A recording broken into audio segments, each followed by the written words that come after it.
cortes de energia diários que podem durar mais de 10 horas. É essa a realidade em Cuba desde janeiro. Após o sequestro do presidente venezuelano Nicolás Maduro, os Estados Unidos passaram a impedir o envio de petróleo da Venezuela para a ilha. As medidas de Trump contra Cuba representam o endurecimento de uma política que tem mais de 60 anos. O bloqueio a Cuba começou formalmente em 1962, durante o governo Kennedy. Quando Barack Obama estava na Casa Branca, entre 2009 e 2017, houve alguns alívios, como a retomada de voos comerciais entre Estados Unidos e Cuba e a autorização para o uso de cartões de crédito e débito americanos na ilha. Todas essas mudanças foram revertidas no primeiro mandato de Trump e, na atual gestão, ele busca estrangular o país caribenho. O BDF Entrevista de hoje aborda o que está por trás das ações de Trump, o impacto na vida dos cubanos e a atuação da comunidade internacional frente à atual crise.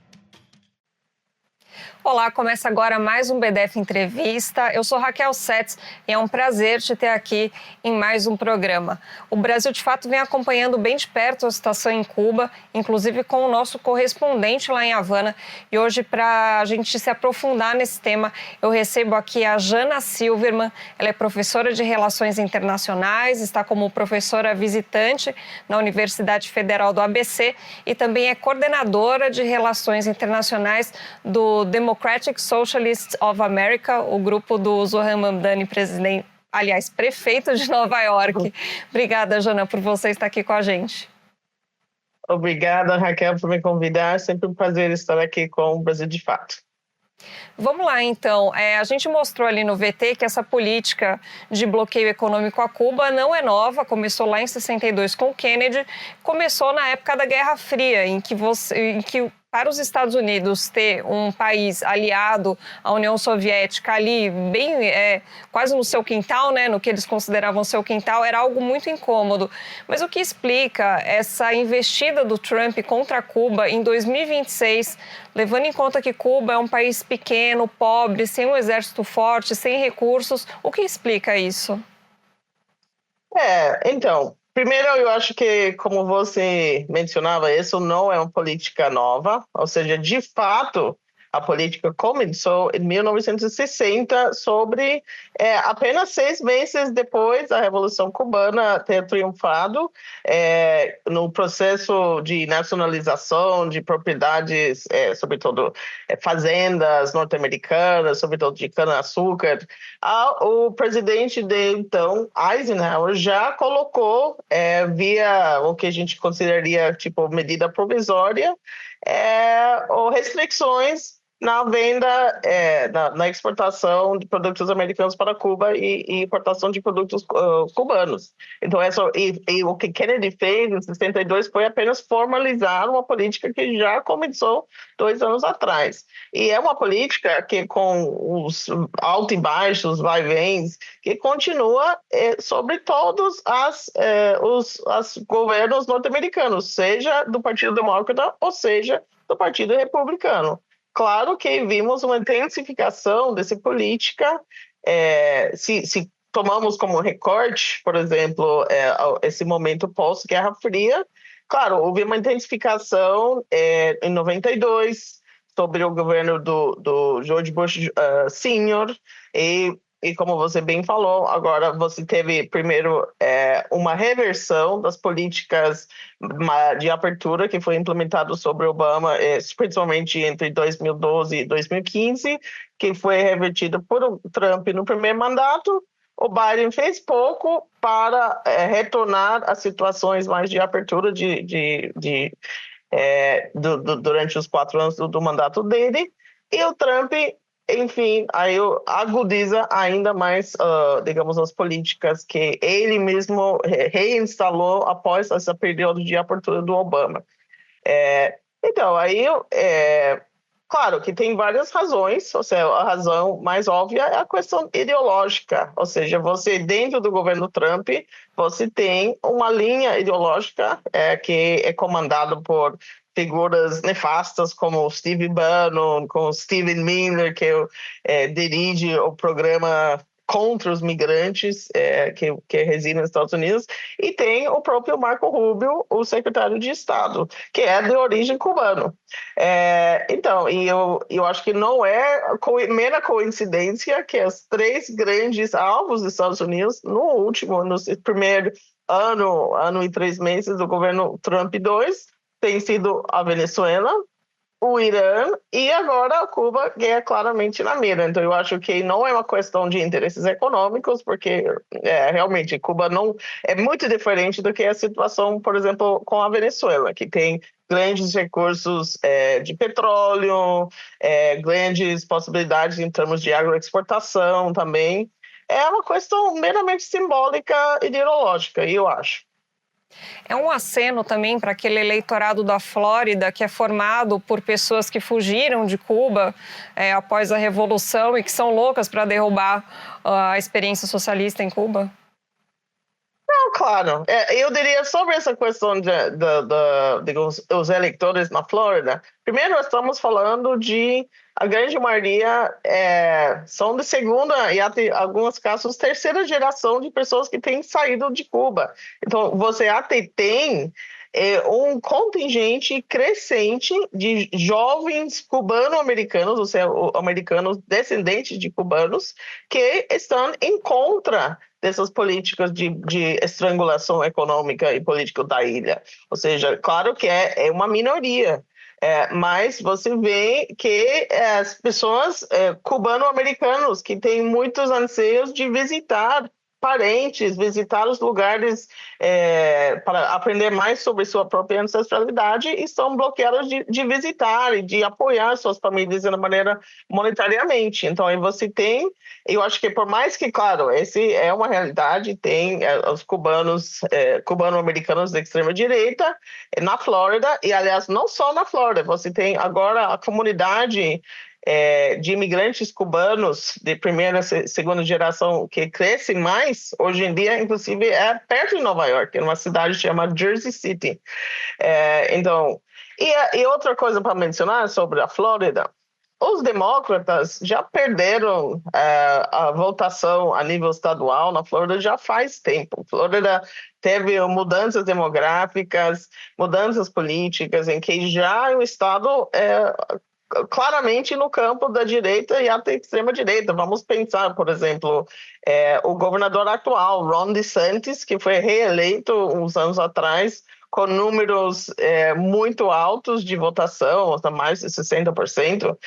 Ele foi, inclusive, contrincante contra Trump nas eleições primárias, mas é alguém que também na política doméstica, contra qualquer política de igualdade de gênero, qualquer política de qualquer direitos para a comunidade LGBTQIA+, totalmente anti-imigrante, que é um paradoxo, um estado que tem tantos imigrantes.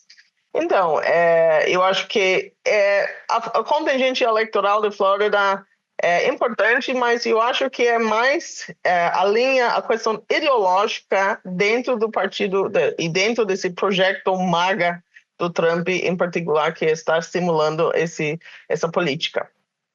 Quase uma coisa identitária, né? Então, ser contra Cuba significa ser aliado a essas políticas. Seria uma questão meio assim?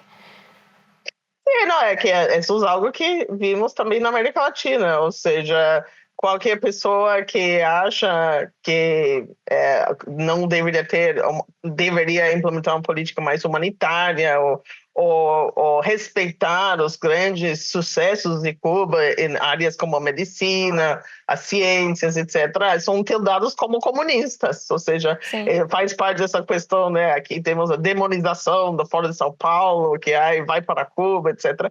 Então, essa é simplesmente a versão norte-americana dessa mesma tendência, né? E o povo estadunidense, como que enxerga essa questão de Cuba? Eu imagino que deve ser uma sociedade muito dividida também, como a sociedade brasileira atual, né? Entre esquerda, lulista e o extrema-direita bolsonarista. Mas como que isso chega para os americanos, né? Então, eu acho que, sobretudo por isso não ser uma questão de hoje, ou seja, sim, eu acho que a questão de Cuba também é vista de uma maneira muito diferente entre diferentes gerações. Entre a juventude, ou seja, sobretudo a juventude que, em geral, volta para o Partido Democrata, você tem pesquisas que têm sido feitas nos últimos anos que mostram que a grande maioria estão contra o bloqueio de Cuba. Claro que isso, mas se você olha os eleitores como um todo, ou eleitores que são filiados ao Partido Republicano, ou eleitores mais velhos, aí já você vê ainda um pouco mais de apoio para esse política de estrangulação. Mas eu acho que nós, em nosso grupo, o DSA, temos presença nos 50 estados do país, incluindo a Flórida. Inclusive, temos vários vereadores do DSA eleitos em cidades da Flórida, que lidam com essa questão todos os dias. E o que vimos é, quando falamos sobre isso, sobre questão, como uma questão humanitária, tem abertura, mas não só humanitária, também Cuba como destino possível de negócios para, por exemplo, para agricultores americanos. Ou seja, esse bloqueio, o fato que os agricultores norte-americanos não conseguem vender seus produtos a Cuba, em um mercado tão competitivo, isso é uma desvantagem. Também vimos que é uma questão cultural, ou seja, nos Estados Unidos, igual que eu acho que em toda a América Latina, todas as Américas, as pessoas adoram a música cubana. Inclusive tem um musical no Broadway atual que está fazendo muito sucesso, que é uma versão teatral da Buena Vista Social Club, enfim.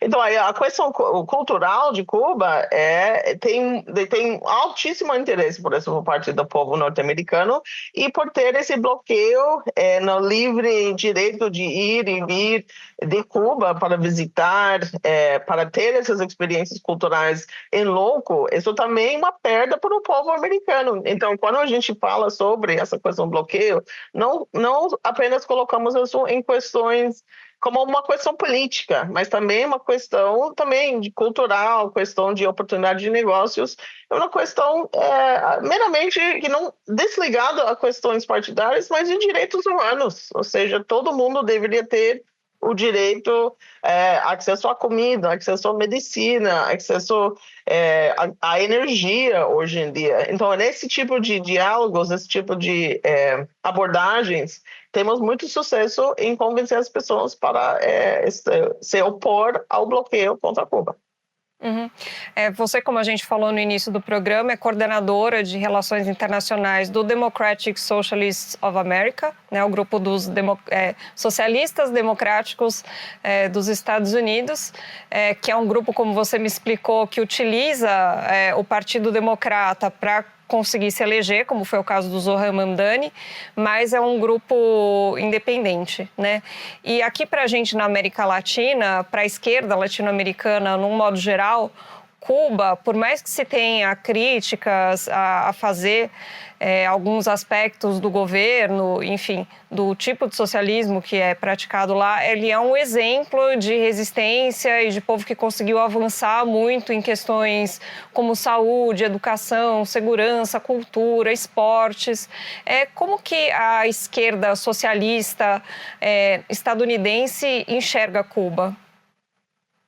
Então, também, sempre tem essas discussões mais sobre liberdade democráticas, a falta de multipartidarismo na ilha, etc. Mas eu diria, e sobretudo num momento como hoje, em que nós, norte-americanos, temos e sobretudo estadunidenses de esquerda, temos até um peso na nossa consciência a saber que esse governo, por mais que eu pessoalmente não votei em Trump, obviamente, mas que foi eleito por nosso povo, ou seja, esta vez com o voto popular e tudo, né, está fazendo criando esse tipo de tragédia humanitária totalmente desnecessária em nosso nome, ou seja, é um grande peso então, na consciência. Então, nesse sentido, o que temos visto, sobretudo nesses últimos meses, uma grande confluência grandes expressões de solidariedade com Cuba, com o projeto cubano, com esse grande exemplo de resistência, ao projeto de capitalismo selvagem que é Estados Unidos, né? Então, por exemplo, só para mencionar algumas iniciativas concretas que o DSA, junto com outros parceiros, estão fazendo, participamos, por exemplo, no comboio a Cuba, que aconteceu, acho que umas 2-3 semanas atrás. Uns 20 membros do DSA, incluindo lideranças nacionais, participaram, incluindo várias cubano-americanos, que são dirigentes do nosso grupo. Estamos no processo de recoletar fundos para enviar também um container cheio de suprimentos médicos para ajudar os hospitais cubanos em termos de ter acesso a materiais que eles não... enfim, ou seja, medicamentos, etc., que eles têm dificuldade de não ter por causa das sanções. E, claro, e mais importantemente, estamos apoiando...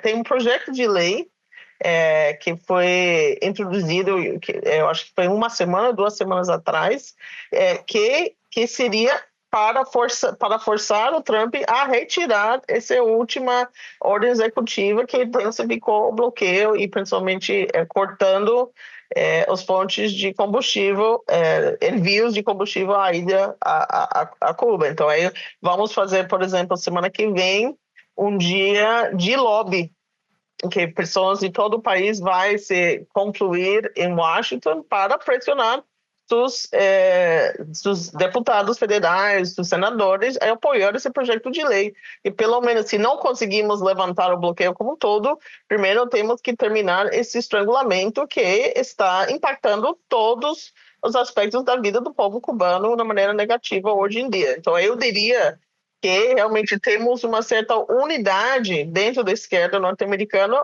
em reconhecer que essa é uma tarefa urgente que precisamos frear essa política genocida, quase genocida, que o Trump está conduzindo contra o povo cubano hoje. Levando em conta a atual formação do Congresso estadunidense, acha que tem chance dessa lei passar? Não, eu acho muito difícil em termos de como está configurado o Congresso atual. Ou seja, claro, mas mesmo se a lei não tem chance de ganhar, de ser aprovado, é uma questão pedagógica, porque eu acho que sabemos muito bem que tanto o povo norte-americano quanto os próprios deputados, os próprios políticos, não têm muitos conceitos sobre o que está acontecendo no mundo fora. Ou seja, você é um país grande, enfim, é um país muito insular. Então, a gente vai usar esse dia de lobby, esses processos de lobby também como maneira de educar, de conversar com figuras políticas no Congresso sobre a urgência de aprovar alguma medida para derrubar, digamos, essas novas restrições impostas por Trump. E mesmo se essa lei não for aprovada, o que vemos é parte de um contexto maior de oposição a Trump que só segue crescendo dia tras dia. Ou seja, sabemos que foi também 2 semanas atrás, tivemos a onda, os actos nacionais no marco do dia No Kings, ou seja, contra os reis. Claro que não foi um dia de protesto especificamente contra as políticas do Trump com respeito a Cuba, mas tentou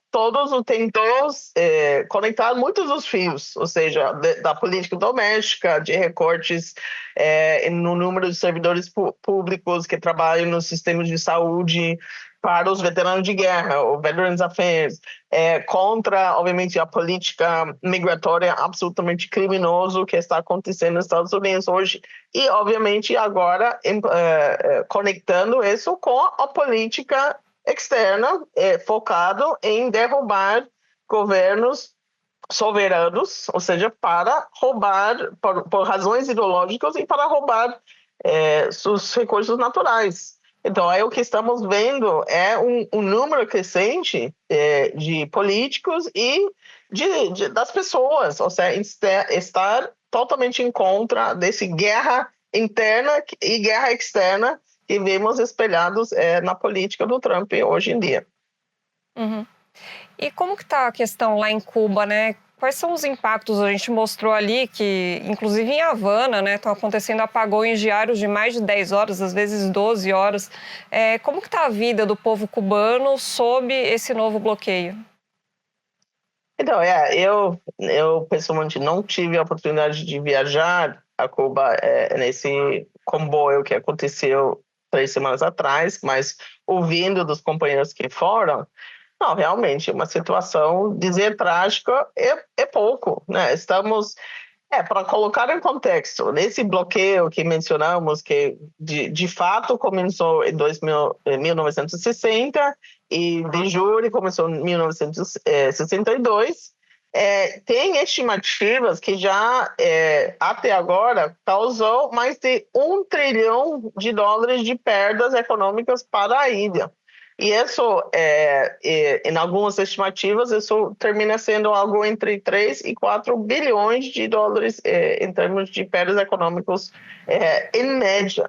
O que estamos vendo agora é uma situação parecida ao que Cuba vivenciou depois da queda da União Soviética, aquele período especial em que houve queda em termos de fluxo do comércio, em termos de 80%, quedas enormes em termos do PIB anual nos primeiros anos dos anos 90, ou seja, um período muito difícil, que depois o Cuba conseguiu, sobretudo com o triunfo da Revolução Bolivariana em Venezuela, por exemplo, a eleição de Hugo Chávez, conseguiu diversificar seus parceiros comerciais, ou seja, um papel crescente, por exemplo, por parte da China, a Rússia pós-soviética também agora com um papel importante, a própria Turquia, inclusive.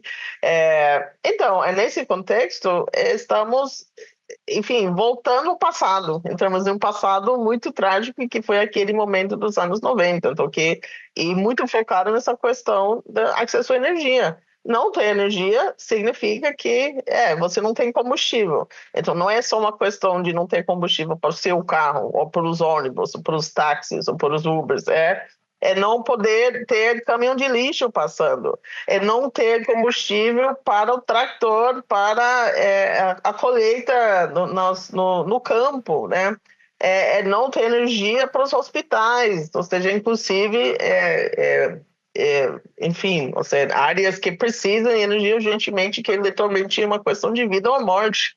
Não tem energia para escolas, eles estão cancelando aulas, fazendo aulas remotos, e no contexto que as pessoas também não têm energia em casa para poder assistir aulas remotas, e os professores também não têm energia em casa para poder dar as aulas. Então, aí é uma situação muito, muito trágica, e até, digamos, mídia, digamos, jornalistas da mídia tradicional, como da New York Times, inclusive, até eles estão mostrando que isso é uma política realmente causando quase uma crise humanitária sem precedentes na ilha, infelizmente. Uhum. E como está a reação internacional, né? Eu queria começar falando como que você analisa a postura do Brasil durante essa crise? Então, eu acho que o que temos visto, sobretudo nas últimas semanas, que quando a gente está vendo a olho nu, ou seja, em tempo real, esses impactos e como está literalmente causando a perda de vidas, sobretudo quando falamos do fornecimento de energia nos hospitais cubanos, eu acho que a linguagem do Lula tem sido um pouco mais robusta, ou seja, seus pronunciamentos a favor da soberania, digamos, contra essa política de ingerência dos Estados Unidos, não apenas contra Cuba, mas também contra a Venezuela, contra os países latino-americanos em geral. Então, eu acho que o nível discursivo tem melhorado. O que temos que ver agora é a questão da ajuda material. Ou seja, claro, sabemos que é muito complicado, por exemplo, o governo brasileiro mandar o Petrobras ou seja, conduzir barcos com petróleo para Cuba nesse momento, porque Petrobras, por mais que o governo brasileiro tem, digamos, ações majoritárias na empresa, também é uma empresa que está na Bolsa de Valores, ou seja, que tem investidores norte-americanos, seria realmente muito complicado fazer isso. Então, por isso, eu acho que eu acho que é o papel do governo tentar, obviamente, procurar soluções diplomáticas, se não puder enviar petróleo, enviar outro tipo de ajuda humanitária, parecido ao que está fazendo, por exemplo, o governo mexicano. Mas também eu acho que isso dá uma responsabilidade para a sociedade civil brasileira e os partidos que conformam o governo, sobretudo partidos de esquerda, como o PT, como o PSOL, como o PCdoB, de tomar iniciativas de recolher, de campanhas de ajuda humanitária para Cuba, usando sua capilaridade em todo o país, que é o que nós do DSA, estamos tentando fazer em um nível menor, com menos recursos, em comparação com um partido como o PT, por exemplo. Uhum. Tem uma coisa interessante que a gente não tocou aqui, que não foi só que Estados Unidos impediu que a Venezuela enviasse petróleo para Cuba. A Venezuela era a principal fornecedora de petróleo para Cuba. O Trump ameaçou com tarifas qualquer país que enviasse petróleo a Cuba, né? Então isso inviabilizou. Aí a gente tem uma exceção que é a Rússia, que já é sancionada pelos Estados Unidos por causa da guerra na Ucrânia, então falou, bom, a gente já está sancionado, não vai fazer diferença, então mandaram aí um navio petroleiro para Cuba, acho que já estão pensando em mandar outro. Queria que você comentasse um pouquinho o papel da Rússia nesse momento. Não, a Rússia, enfim, é realmente um papel muito interessante que talvez muitos não preveram que ia ser, digamos, o salvador da pátria para os cubanos. De novo, né, que a Rússia não sendo a União Soviética mais, né? Mas sabemos desde o primeiro mandato do Trump que ele tem, o que podemos dizer, uma relação especial com Putin, mais de admiração do que de uma relação mais de ver ele como inimigo. Então, eu acho que ele não quer provocar a Rússia nesse sentido. A Rússia também, como você bem falou, não tem medo de sanções. A Rússia, em todos os aspectos práticos, já está fora do sistema bancário internacional, o sistema SWIFT, etc., mas, ao mesmo tempo, está conseguindo se sustentar e vender, digamos, exportar seus recursos naturais, etc., usando com o grande apoio da China. Então, eu acho que e obviamente isso ajuda a limpar um pouco a imagem da Rússia, ou seja, porque vamos ser honestos, a Rússia também é um país que tem grandes desafios em termos de violações de direitos humanos, dos direitos humanos, direitos civis e políticos. Obviamente o que a Rússia fez em invadir o território da Ucrânia sem, digamos, nenhuma autorização por parte da ONU, foi claramente ilegal em termos de qualquer interpretação do direito internacional, mas fazendo uma ação claramente humanitária, que isso não está sendo feito por lucrar, é uma ação humanitária, eu acho que é muito importante. E isso, inclusive, falando um pouco do direito internacional, o que muitos juristas e muitos estudiosos de direitos humanos já têm reconhecido essa política de sanções econômicas que desproporcionalmente afeta negativamente a população civil, uma tática de guerra híbrida que é absolutamente proibido em qualquer interpretação das convenções de Genebra. Então, realmente, a Rússia o que está fazendo é cumprir com o direito internacional humanitário em mandar esse petróleo. Então, ele tem todo o direito de fazer. Então, tem que aplaudir. E a China não poderia estar fazendo mais? A China, enfim, eu não sou experto nas questões da política interna da China, tem os outros colegas, por exemplo, meus da UFABC, são muito mais conhecedores desse tema, mas eu diria duas coisas. É que, infelizmente, o que temos visto, não só na questão de amplificação das sanções contra Cuba, mas também digamos, na reação um pouco... a pouca reação por parte da China e dos BRICS em geral a, por exemplo, o sequestro do presidente Maduro e a Célia Flores tem sido, mostra que, primeiro, a China, primeiro que o BRICS é mais uma coalizão mais interessada em questões econômicas e questões comerciais do que questões realmente políticas. Ou seja, eu acho que mostra que o BRICS não é um contrincante político, como rival político aos Estados Unidos, como muitos acham que ou querem que seja.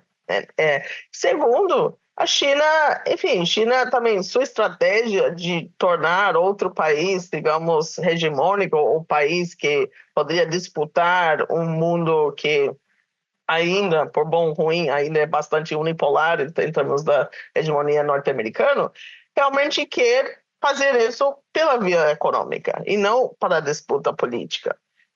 Eu acho que a China tentou e está tentando também servir como mediador em certos conflitos, mas também nem tem tido grande sucesso nisso.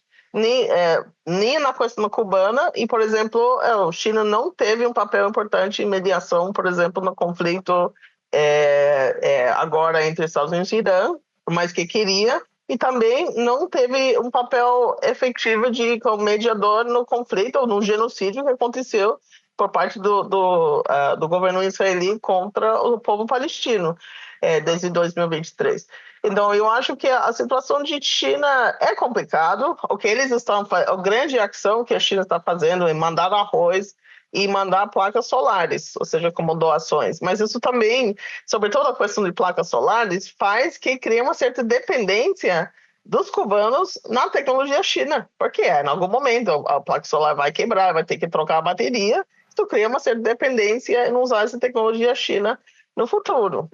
Obviamente, eu acho que é melhor ter uma dependência da tecnologia verde das placas solares chinesas do que a dependência no petróleo também, se olhamos desde a perspectiva de promover uma visão mais ecossocialista.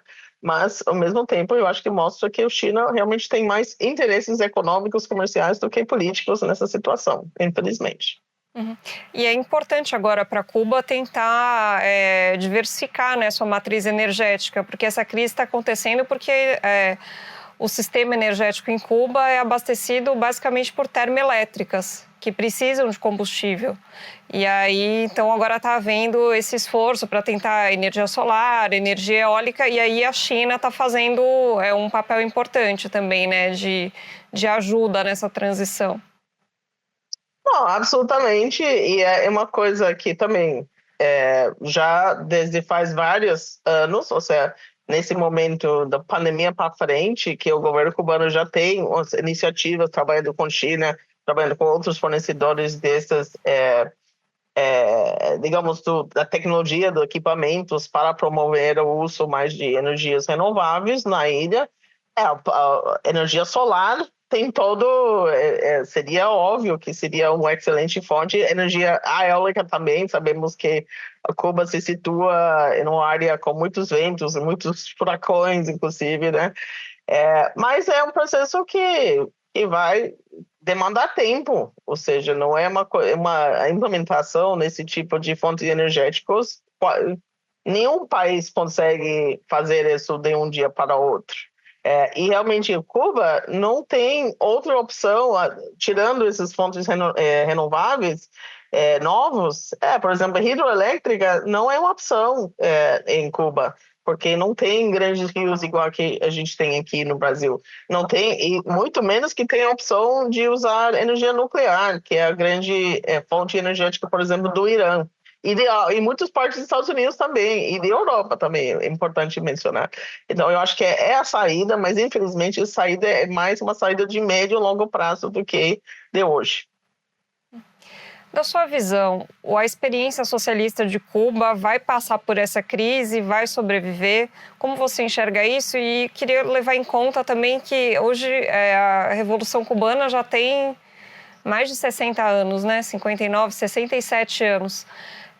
Então, quem é jovem hoje não viu a Cuba antes da Revolução. Talvez nem seus pais, nem seus avós tenham visto. Então, não tem aquela memória de quando Cuba era um quintal dos Estados Unidos, um país usado por mafiosos, né? Então, eu queria que você comentasse um pouquinho esse aspecto, por favor. Não, agora pensando mais como DSA do que como professora do UFABC, né?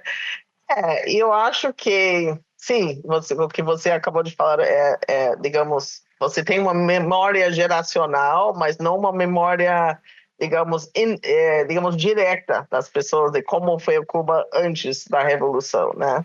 Mas eu diria que a Cuba é um projeto político muito sólido ainda. Eu acho que a diferença, por exemplo, se olhamos essas tentativas de mudança de governo que o Trump fez, obviamente, na Venezuela, e não apenas o sequestro do presidente Maduro agora, mas também a tentativa que ele fez, que foi mais, em um certo sentido, mais vergonhoso ainda, com aquele fracasso com o João Guaidó no seu primeiro mandato, né? Enfim, ou seja, a Venezuela, você tem, claro, é um projeto mais recente, que talvez mais pessoas até tenham memória de como foi o país antes, mas teve, enfim, por várias razões, você conseguia manter, digamos, os sementes de uma oposição bem ativa, ou seja, com todos os métodos usados, alguns legais, outros ilegais, dentro do país, que contestava a narrativa, contestava o poder dentro do país. No caso de Cuba, você, enfim, não tem nenhum tipo de oposição política dentro do país. Se o governo realmente foi tão terrível, como dizem esses gussanos do Miami, algum tipo de oposição real floresceria dentro da ilha. Ou seja, não é possível, nenhum povo aguenta uma suposta ditadura por tanto tempo, né, sem rebelar. Ou seja, não existe nenhuma ditadura no mundo, nem na época mais, nem nos anos de chumbo aqui na América do Sul, nenhuma ditadura durava 67 anos. Então aí eu acho que porque que ainda a maioria das pessoas, mesmo pessoas jovens, não se vê isso como ditadura. Eu acho que ele tem que, claro, olhando, hoje em dia o povo carece de muitas coisas, carece de luz, inclusive, mas em outras condições, eu acho que acesso à moradia, acesso à saúde, são duas coisas que nem o povo norte-americano, que mora no país mais rico do mundo, tem. Ou seja, você, mesmo aquele fracasso do Obamacare, que foi basicamente só o governo dando subsídios para uma pessoa mais pobre, uma pessoa da classe trabalhadora, comprar um seguro de saúde privado, porque lá não tem um sistema de saúde público para todo mundo. Mesmo com isso, você tem pessoas que entram com uma doença e já saem do hospital com dívida de 100 mil dólares, ou seja, que eles não conseguem pagar, no país mais rico do mundo, o país que tem o maior gasto per capita em saúde no mundo. E aí, literalmente, tem americanos que vão para Cuba para o tratamento. Ou seja, eu acho que é uma experiência, dizer admirável é pouco, ou seja, o projeto cubano, de socialismo cubano, por mais que ainda nessas condições de ser sitiados por décadas, é um dos projetos, eu acho que mais bonitos, mais solidários que temos visto na história moderna da humanidade. Ou seja, não é só a questão dos médicos cubanos que têm ido por todos os 4 cantos do mundo, é também o projeto de implementar programas educativos que acabaram com o analfabetismo em países como Bolívia. O papel importantíssimo do exército cubano nos processos de independência em países como Angola, como Moçambique. Ou seja, o fato que Cuba, com um bloqueio, com todas as restrições, conseguiram não desenvolver uma vacina contra a Covid, mas desenvolveram 3. Tem a vacina, tem um medicamento desenvolvido por médicos cubanos para tratar o Alzheimer, que é mais eficaz do que os tratamentos sendo usados nos Estados Unidos. Ou seja, Claro, tem seus problemas, ou seja, claro, as condições materiais de vida para o povo cubano estão piorando, mas eu acho que o projeto é muito lindo. Eu quero acreditar que isso vai continuar sobrevivendo, que aí, por mais que você poderia, inclusive, minar uma parte das lideranças, mas por mais que você criou condições tão difíceis que 4% da população da ilha tem migrado nos últimos 4, 5 anos, eu acho que é muito importante, não apenas para Cuba como tal, ou para a América Latina, mas para o mundo, para esse projeto poder continuar sobrevivendo. Com certeza, eu queria encerrar aqui a nossa conversa com uma fala do embaixador cubano no Brasil, o Vítor Manuel Cairo. Ele falou: se Cuba cai, cai a alternativa ao capitalismo neoliberal. Se Cuba cair, estaremos testemunhando que o genocídio, como o que está acontecendo na Palestina, teve sucesso. Cuba continua sendo, então, né, esse polo de esperança para a América Latina, para o mundo, um exemplo de resistência e de que um outro mundo é possível, né? Com certeza. Cuba é a pátria de todos os trabalhadores. Viva Cuba! Viva Cuba! Obrigada, Jana, pela sua participação aqui no BDF Entrevista. Obrigada a vocês.